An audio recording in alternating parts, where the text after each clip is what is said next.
everyone, welcome back to A+ Maths. It's very important when you're doing factorising that you always have in your head that factorising flowchart that we did right at the beginning. Common factors always come first. Then you need to identify if there's 2 terms, 3 terms or 4 terms. If it's 2 terms, difference of 2 squares. 3 terms, either monic or non-monic. And if there's 4 terms, it'll be in pairs. Let's see how they go in practice. Here I have 3x squared plus 9x. First thing on our flowchart is take out a common factor first.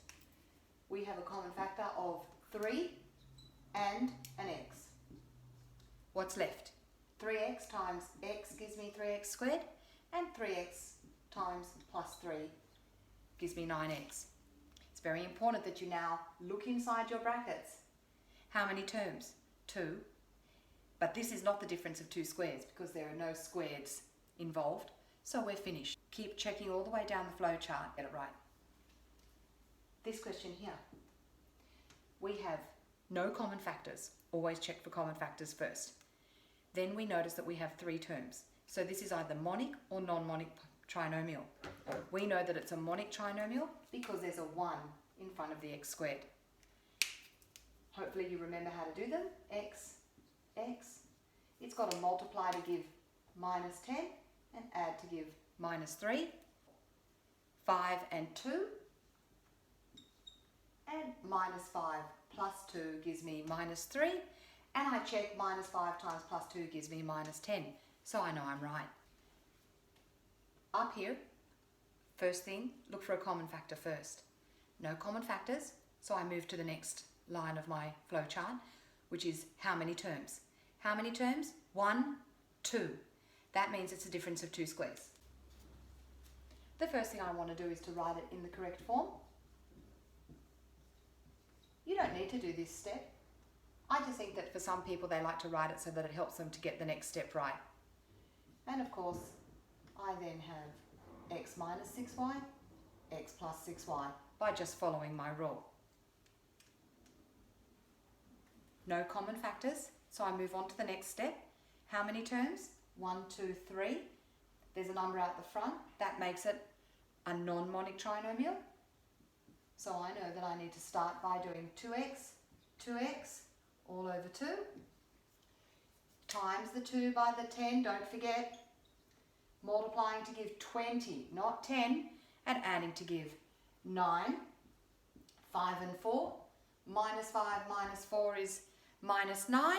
And as usual, we check the last one just to make sure. Minus 4 times minus 5 is plus 20. I now need to factorise. I can't factorise out the first bracket, but I can take out a 2 from the second bracket.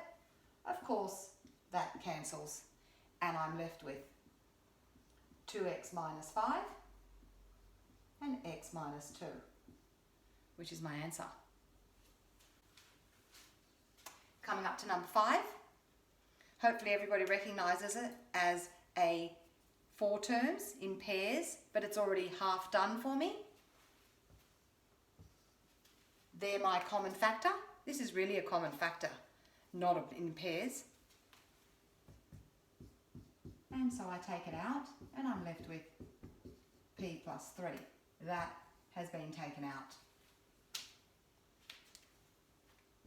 Number 6. Remember, we're always looking for a common factor first. Here I can take out a 5. 1 minus 25x squared. Then I always check inside the brackets. How many terms do I have? I have 2. Up here when I did it, there were 2 left, but there was nothing else to do. But here, this is a tricky one, because here there's 2 left, but it's actually the difference of 2 squares. How do I know? Because I can write this as 1 squared minus 5x squared. It's a little bit tricky with all these brackets, so hopefully you can follow me. This is a difficult question. And what have I got? 1 minus 5x and 1 plus 5x. Remember, if it helps you to underline things in different colours, then you should do that so that you get the answer correct. Let's continue with number 7. X squared plus xy. Remember our flowchart? The first thing we need to do is to always take out a common factor.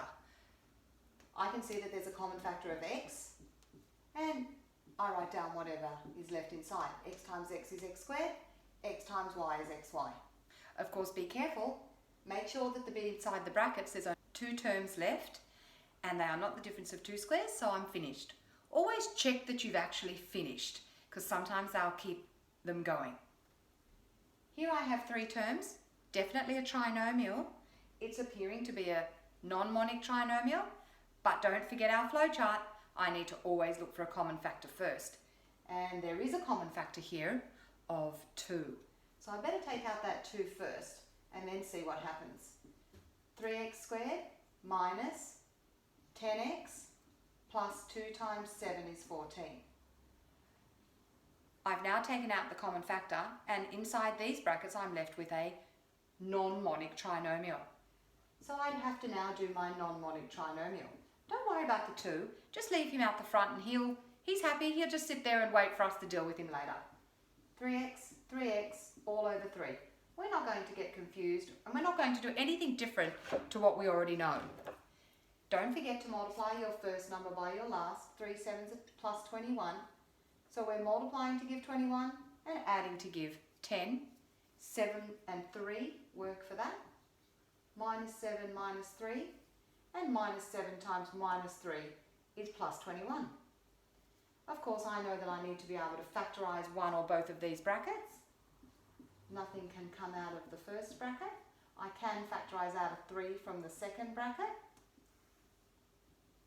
Of course, they cancel. The 2 just stays there. He's happy.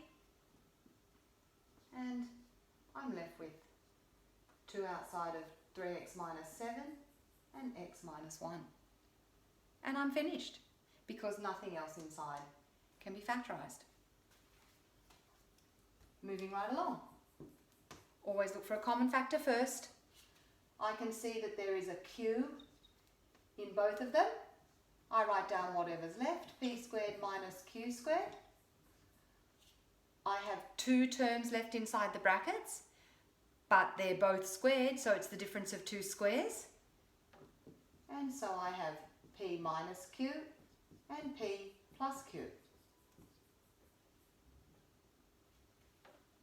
Our last question of the day is 15a squared minus 60.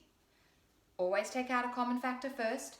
I can see that 15 goes into both of them, and I'm left with a squared minus 4. 15 times 4 is 60. Now I'm left with 2 terms inside, so it could be the difference of 2 squares, and hopefully you recognise 4 as being 2 squared and you didn't get tricked thinking that it wasn't difference of 2 squares. And then of course I write a minus 2, a plus 2.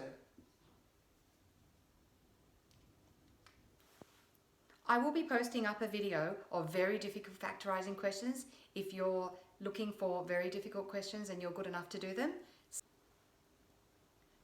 Thanks for watching again. Don't forget to subscribe below so that you get notifications when my new videos come out.